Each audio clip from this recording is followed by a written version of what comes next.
Hey my YouTube family, सभी को मेरा नमस्कार। तो हम चल रहे थे पीजी सेम 1 का सिलेबस हिंदी ऑनर्स। तो जितना भी हमारा पेपर 1 में था लगभग बहुत इकाई 1 इकाई 2 कंप्लीट हो चुका है। इकाई 2 का ये लास्ट पॉइंट हो रहा है, नहीं इकाई 2 कंप्लीट हो चुका है, इकाई 3 हम लोग पढ़ रहे हैं। तो अभी हम लोग देखेंगे भक्ति आंदोलन जो कि हमें पढ़ना है। तो चलिए ज़्यादा देर ना करते हुए शुरू करते हैं। अगर मेरे चैनल पे आप नए हैं तो सब्सक्राइब जरूर कर लीजिएगा और पूरा वीडियो को एंड तक देखिएगा, क्योंकि मैं बाद में शॉर्ट में निचोड़ बताती हूँ ताकि आपको अच्छे से समझ में आ जाए। तो चलिए लेट्स गेट स्टार्टेड।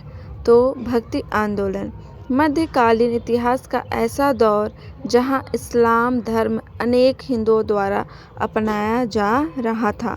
मतलब मध्यकालीन इतिहास में, मतलब जब बीच का हमारा इतिहास देखा जाए तो ऐसा दौर था जहाँ पे इस्लाम धर्म अनेक हिंदुओं द्वारा अपनाया जा रहा था। मतलब हिंदू लोग जो है वो इस्लाम मुस्लिम का धर्म अपना रहा था।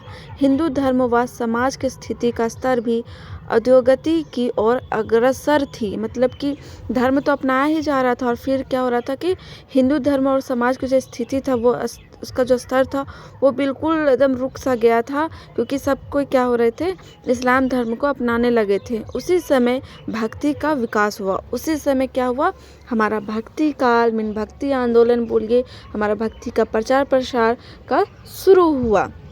कितना अच्छा लाइन है, ये तो बिल्कुल अपना टॉपिक है। एकदम दिल से अगर अटैचमेंट करके इसको पढ़ो या सुनो या समझो तो आप तो बहुत सारा लिख पाओगे कि भक्ति आंदोलन कितना इम्पोर्टेंट था हमारे इतिहास में, हमारे हिंदी साहित्य में, और कितना बड़ा योगदान दिया हमारा भक्ति आंदोलन। तो किस समय भक्ति का विकास हुआ, मतलब लोग भक्ति के बारे में शुरू किए लिखना या प्रचार करना, तो मध्यकालीन इतिहास में जिस समय इस्लाम धर्म हिंदू लोग मुस्लिम धर्म को अपना रहे थे और हमारा जो हिंदू धर्म था, समाज था, वो बिल्कुल रुक सा गया था, दबने लगा था। उस स्थिति में जब आने लगा तो उसी समय हमारा भक्ति का विकास हुआ। फिर है उद्भव, मतलब कि भक्ति आंदोलन का उद्भव। हमारा सिलेबस में यही पढ़ना है, भक्ति आंदोलन, उसके उत्पत्ति और विकास, मतलब उद्भव और विकास को पढ़ना। फिर कुछ सूफी संत कवि वगैरह तो वो तो बाद में देखेंगे। तो पहले चलिए हम लोग उद्भव और विकास को देखते हैं। तो उद्भव में है, प्राचीन काल से ही मनुष्य को मोक्ष प्राप्ति के 3 मार्गों का ज्ञान था। मतलब बहुत पुराने समय से ही मनुष्य को मोक्ष प्राप्ति के 3 मार्गों का ज्ञान था, कर्म, ज्ञान और भक्ति।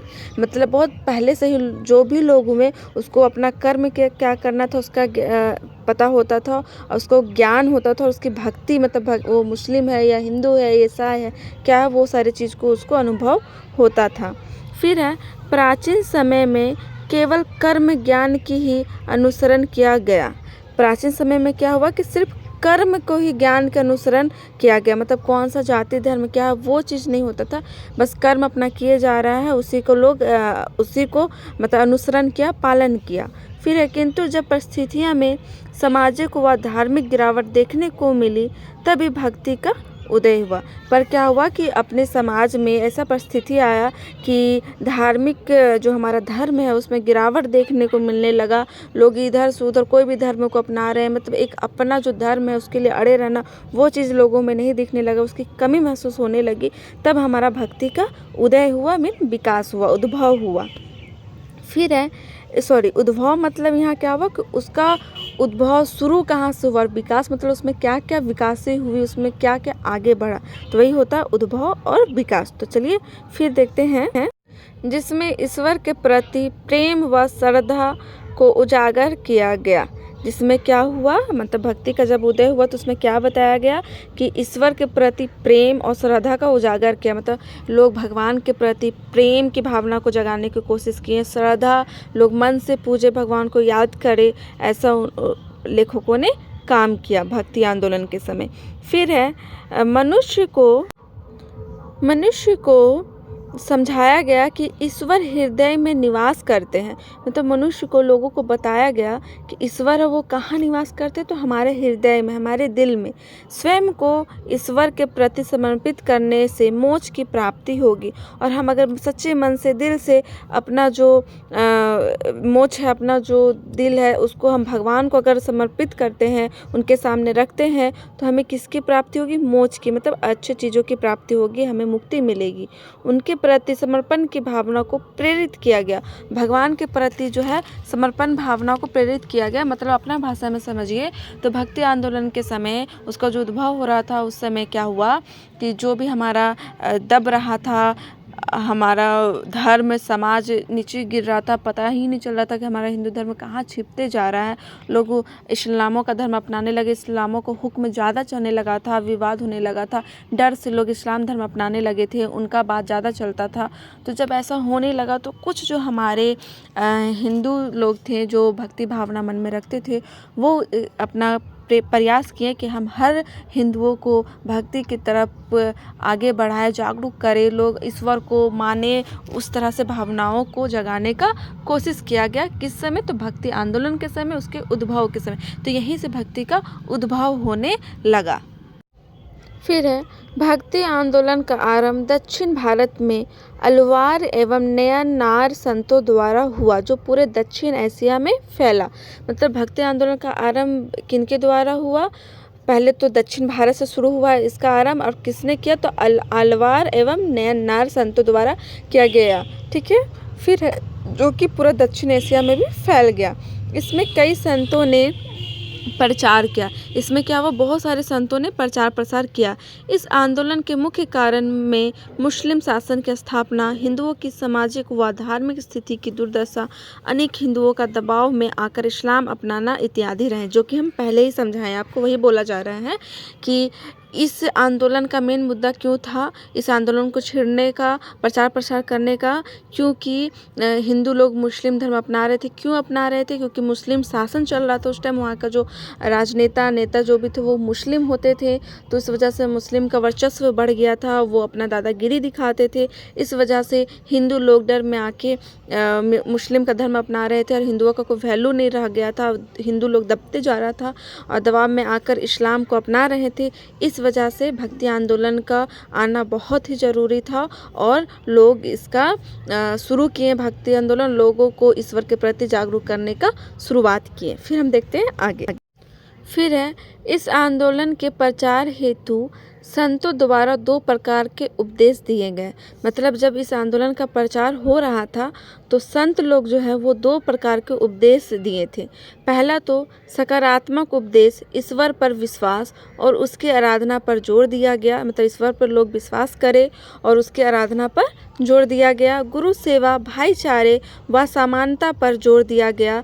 ये नहीं कि वो लोग मुस्लिम को नीचे गिरा के और हिंदू को ऊपर करे, ऐसा भी वो लोग नहीं फैला रहे थे, ज्ञान किसी को नहीं सिखा रहे थे, बल्कि उन्होंने ईश्वर को अपने ईश्वर के ऊपर विश्वास रखने को बोला, उसकी आराधना पर जोर दिया। फिर गुरु सेवा, मतलब जो आपके गुरु है उसकी सेवा कीजिए। फिर भाईचारा से रहिए, चाहे वो हिंदू मुस्लिम सिख ईसाई जो भी हो। फिर एक समानता से सबको देखिए। तो ये सारे चीज़ों पे जोर दिया। उन्होंने किसी पे मतभेद भेदभाव करने का कोशिश नहीं किया, किसी को नीचे गिराने का, किसी को ऊपर गिराने का, ऐसा उन्होंने प्रयास नहीं किया, बल्कि जो हो रहा था वो उसको शांति तरीके से सबको एक समान डालने का कोशिश किया, ताकि अपना हिंदू वर्चस्व भी आगे बढ़े और सबको शांति से रहे और सबको अच्छा हो जाए। तो लोगों के मन में भेदभाव को दूर करने का प्रयास किया गया और लोगों के मन में क्या हुआ? भेदभाव को भी दूर करने का प्रयास किया गया। इस तरह से संत लोग हिंदी आंदोलन के बारे में प्रचार प्रसार कर रहे हैं। तो उसके फिर दूसरा में हम आते हैं नकारात्मक उपदेश। ये तो पहले हमारा पॉजिटिव बातें था, सकारात्मक, और दूसरा है नकारात्मक उपदेश। मूर्ति पूजा, कर्मकांड, यज्ञ, पुरोहित, अन्य आडंबर का विरोध किया। मतलब जो मूर्ति पूजा होता था, कर्म कांड होता था, यज्ञ, पुरोहित, अन्य आडंबर का, छुआछूत का जो विरोध होता था, वो सारे का इसमें विरोध किया गया। पर अगर पढ़े, अगर मेरे मन में जैसा चल रहा, शायद आपका मन में भी चला होगा कि मूर्ति पूजा तो हम लोग करते ही हैं अपना हिंदू धर्म में। तो बहुत को हिंदू लोग हैं जो पहले के ज़माने में मूर्ति पूजा ये सारी चीज़ को ज़्यादा मतलब नहीं मानते थे, पर अब तो इसको बहुत माना जाता है। पर ऐसे हमारा हिंदुओं का समझे उस टाइम भक्ति काल में बस शुरुआत हुआ, उसके बाद भक्ति काल बहुत बड़ा काल था। उसके बाद आगे आगे बहुत सारे चेंजेस आए थे। हम शुरू का भक्ति आंदोलन पढ़ रहे हैं, जब इसका उद्भव हुआ, समझ रहे हैं आप, उद्भव और हम विकास पढ़ रहे हैं, तो उस टाइम बहुत चीज़ मतलब छूटा भी होगा। तो ये शुरुआत है, तो इतना बहुत बड़ी बात है। और छुआछूत का जो विरोध है उसका विरोध भी किया गया, ऊंच नीचे जो छुआछूत होता था उसका विरोध किया गया। तो ये इनका पहला था सकारात्मक उपदेश और नकारात्मक उपदेश। फिर है भक्ति आंदोलन के प्रमुख संत, मतलब उस टाइम के प्रमुख संत कौन कौन से थे उसके बारे में देखेंगे, ये हमारा सिलेबस में भी पढ़ना है। तो दक्षिण भारत के संत, दक्षिण भारत का जो हमारा दक्षिण भारत है उसका संत है। मुख्यतः इस आंदोलन की शुरुआत दक्षिण भारत से हुई। भक्ति आंदोलन की शुरुआत कहाँ से हुई थी? तो दक्षिण भारत से, जिसके प्रमुख नेता शंकराचार्य थे। जिनके प्रमुख नेता कौन थे? शंकराचार्य थे। फिर है रामानुजा चार्य। तो पहले हम आगे समझते हैं पहले कि भक्ति आंदोलन के प्रमुख संत के बारे में भी पढ़ रहे हैं। तो दक्षिण भारत के संत के बारे में यहाँ बताया जा रहा है, जो कि उत्तर भारत के नहीं, दक्षिणी भारत के, ठीक है। तो वहाँ का जो मुख्यतः है, इस आंदोलन की शुरुआत दक्षिण भारत से हुई। जो भक्ति आंदोलन का शुरुआत हो वो कहाँ से हुई थी? तो दक्षिण भारत से हुई थी। जिसके प्रमुख नेता कौन थे? शंकराचार्य थे। तो ये आप बिल्कुल आसानी से लिख सकते हैं कि भक्ति आंदोलन की शुरुआत सबसे पहले दक्षिण भारत से हुआ, और जिसके जो प्रमुख नेता थे जो इसको शुरुआत किए, जो ज़्यादा इसमें योगदान देते थे, जो ज़्यादा ध्यान दे रहे थे इस आंदोलन पे, वो कौन थे? तो शंकराचार्य जी थे। फिर है रामानुजाचार्य, दक्षिण भारत के प्रथम संत थे। ये यहाँ नेता बोला जा रहा है। शंकराचार्य क्या थे? नेता थे, ठीक है, प्रमुख नेता। और रामानुजाचार्य क्या है? संत है। अगर आपको संत पूछता है तो आप रामानुजाचार्य लिखिएगा, अगर नेता पूछता है तो शंकराचार्य लिखता है। ऐसे पीजे में आपको ऑब्जेक्टिव क्वेश्चन नहीं पूछता है, तो आप ध्यान रखिएगा। और लॉन्ग टैप में ये सारे पॉइंट वाइज पॉइंट अंडरलाइन करके या ब्लैक पेन से हेडलाइन करके लिख सकते हैं आप इसको।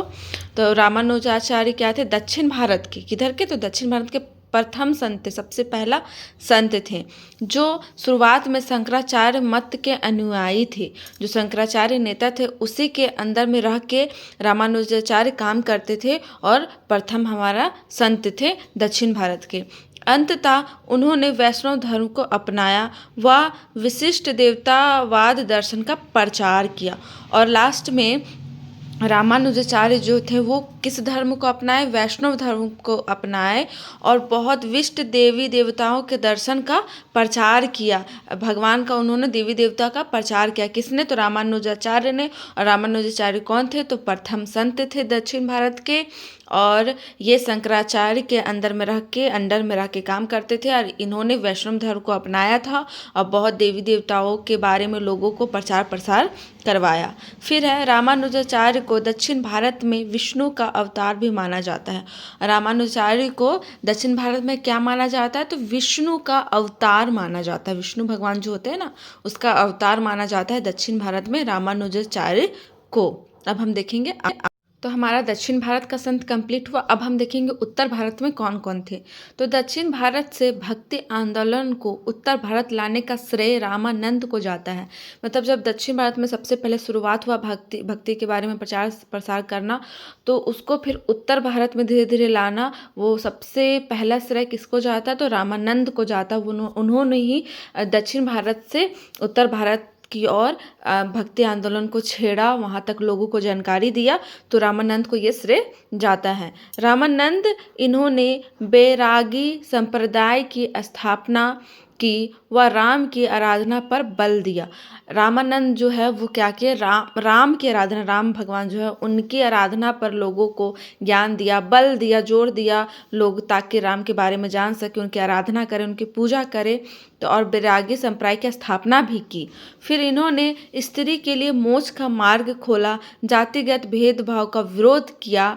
इन्होंने क्या कि स्त्री लोग के लिए, औरतों के लिए बहुत थोड़ा खुलेआम छोड़ा, जैसे कि बहुत पर्दे में रहती थी, बंद कमरे में रहना, घर के अंदर रहना। तो ये सारे चीज़ों को उन्होंने मिटाने का कोशिश किया।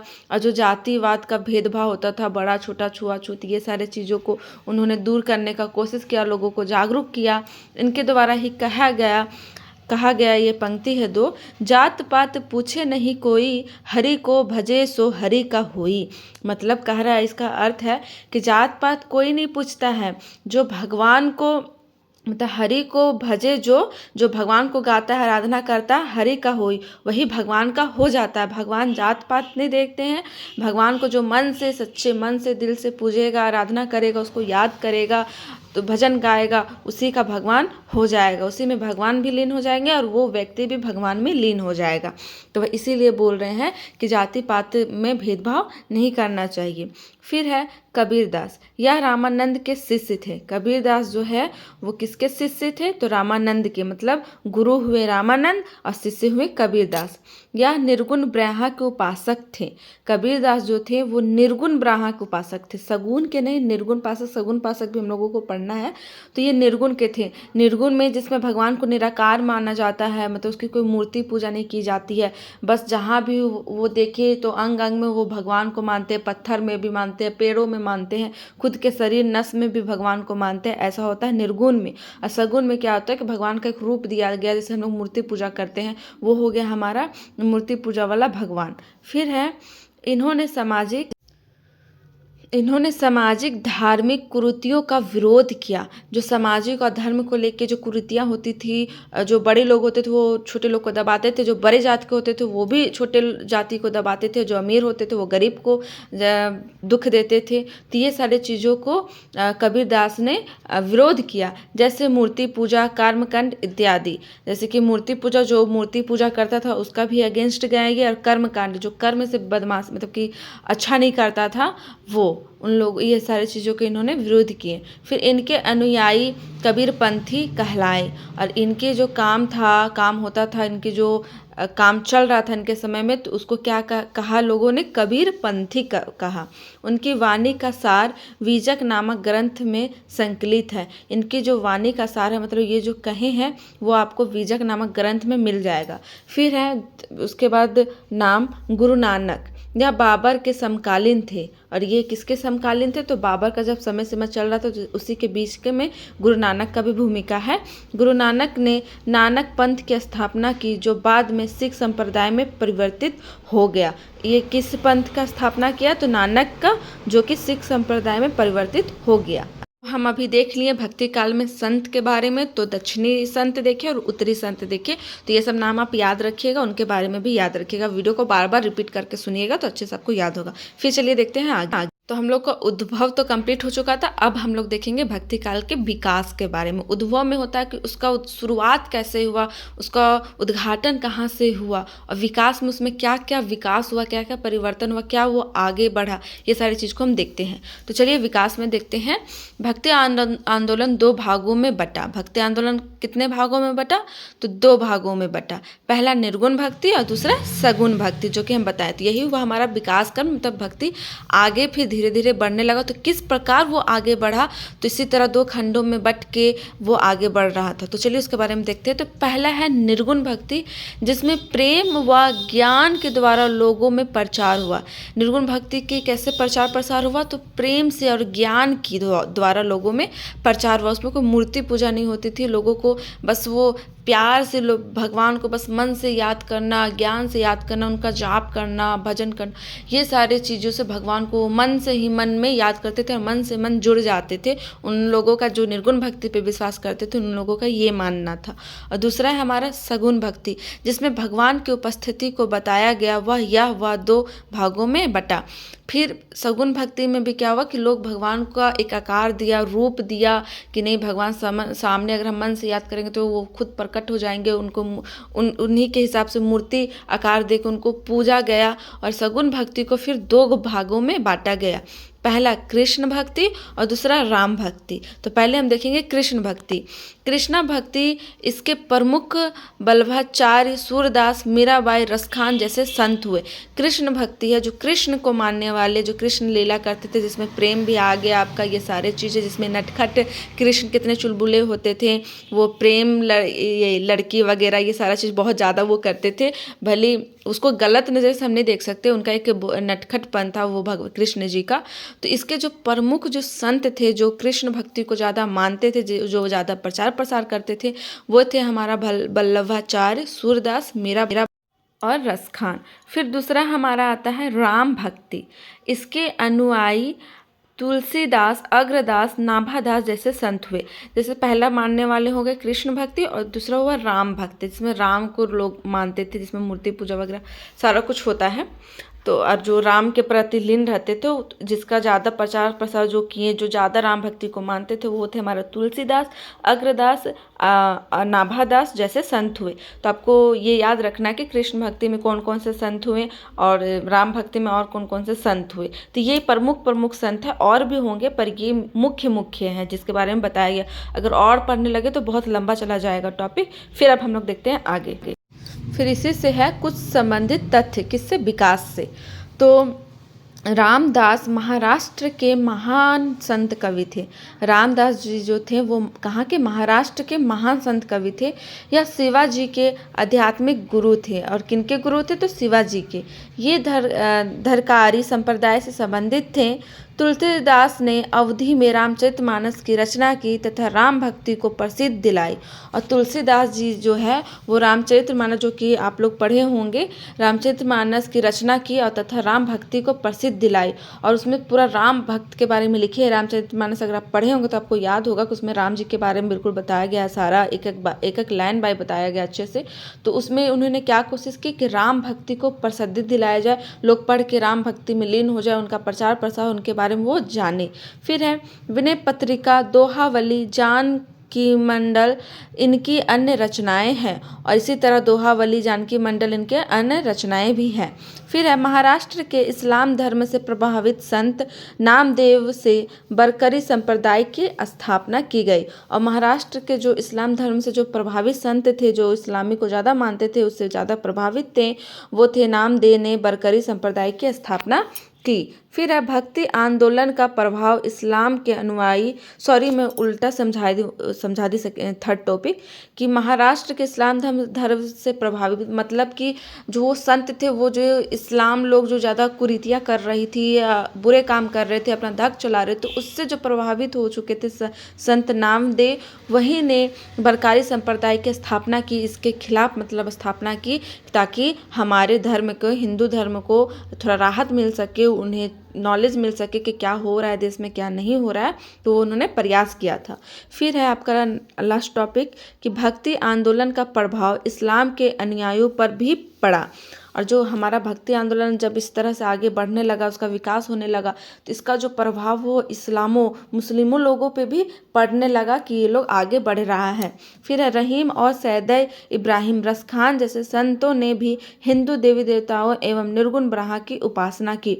और क्या हुआ कि रहीम जो मुस्लिम है और सैयद इब्राहिम रसखान जैसे संत लोग भी, जो मुस्लिम के संत लोग हैं, उन लोग भी हिंदू देवी देवताओं एवं निर्गुण ब्रह्मा की उपासना की। हमारे हिंदू देवी देवताओं के बारे में जो निर्गुण निराकार जो लोग मानते थे, उस सारी चीज़ों की उपासना की, मतलब उसको मान्यता उन्होंने भी दी, उन्होंने भी प्रचार प्रसार किया। तो ये था हमारा भक्ति आंदोलन और भक्ति आंदोलन के उद्भव और विकास। आई होप आप लोगों को बिल्कुल अच्छे से समझ में आया होगा। आप लोग वीडियो को बिल्कुल हेडफोन लगा के गाना की तरह हमेशा सुनिए, आपको अपने भाषा में याद हो जाएगा। अगर हम 2 भाषा समझा रहे हैं ना, 2 लाइन समझाए, तो आप उसको खुद से ट्रांसलेट करके बना के 4 भाषा में समझने का कोशिश कीजिए, 4 ट्रांसलेट बनाइए, ताकि आप एग्जाम में ज़्यादा से ज़्यादा लिख पाइएगा। अगर मैं उतना समझाने लगूँ तो वीडियो अभी तो 20 मिनट का बना है, तो 40 मिनट का बन जाएगा। इसलिए मैं कोशिश करती हूँ कि ज़्यादा लंबा वीडियो ना बने और आपको अच्छे से समझ में आ जाए। तो यहाँ पे ये सारा टॉपिक क्लियर हो गया। अब नेक्स्ट टॉपिक, आपको किस टॉपिक पे वीडियो चाहिए नेक्स्ट, वो कमेंट सेक्शन में जरूर बताइएगा। अगर ये वीडियो अच्छा लगा तो वो भी कमेंट कीजिएगा, ताकि मुझे मोटिवेशन मिले, मुझे भी, और मुझे और वीडियो बनाने का मन करे। आप लोग बस मेरे चैनल पर चले फले रहिए, हमेशा खिलते रहिए, चल फल रहेगा तो थोड़ा हमको भी लगेगा कि हाँ मेरा चैनल बिल्कुल दौड़ रहा है, तो अच्छा लगेगा उस तरह से चल।